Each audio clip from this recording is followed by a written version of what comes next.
இந்த படத்தை எனக்கு முதல்ல மியூசிக் பண்ண கொடுத்த ஸ்ரீ சாருக்கு, உதய் சாருக்கு, செல்வமூர்த்தி சாருக்கு எல்லாருக்கும் நன்றி. இந்த படம் ஆக்சுவலாக எனக்கு வந்து கொஞ்சம் டியூன் பண்ணவே கஷ்டமாக இருந்தது. ஏன்னா கதை கேட்டேன், கதை வந்து ரொம்ப ஃபீலிங், அதாவது எமோஷன் கைண்ட் ஆஃப் வித் நிறைய சேஞ்ச் வருது. ஏன்னா பேக்ரவுண்ட் ஸ்கோர் பண்ணும்போது ரொம்ப கஷ்டப்பட்டேன். பேக்ரவுண்ட் ஸ்கோர் ரொம்ப நல்லா வந்துருக்கு. அதுமாதிரி ஸ்ரீனு சார் படத்தில் எப்போவுமே ஒரு சாங் வந்து டிஃப்ரெண்ட்டாக ட்ரை பண்ணுவோம்.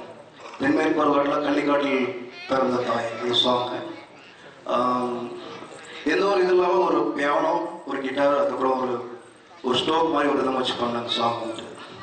அதே மாதிரி இந்த படத்தில் சார் சொன்னேன், சார் எந்த ஒரு ரிதம் வேண்டாம், ஒன்லி ஸ்ட்ரிங்ஸ் வச்சு ஒரு சாங் ஒன்று பண்ணுவோம், டிஃப்ரெண்ட்டாக இருக்கும், ஒரு வெஸ்டர்ன் கிளாசிக்கல் கைண்ட் ஆஃப் அப்படின்னு அவர் நீங்கள் பண்ணுங்க பார்க்கலாம் அப்படின்னாரு.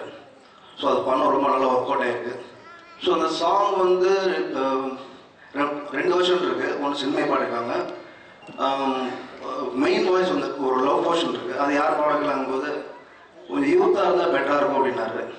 ஸோ அப்போ ஜிவி பாட வைக்கலாம் அப்படின்னு சொன்னேன். ஜிவி பாடினா ரொம்ப நல்லா வந்து சாங் வந்துட்டு.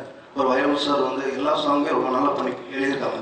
ஏன்னா தென்மேற்கு பருவக்காற்று ரொம்ப நல்லா வந்துச்சு. ஆக்சுவலாக டியூன் அண்ட் லிரிக் அவ்வளோ பிளாண்டாக இருந்தது. அதே மாதிரி இந்த படத்துலையும் ரொம்ப நல்லா பிளாண்டாக இருக்குது, ரொம்ப நல்லா வந்திருக்கு. நன்றி, வணக்கம்.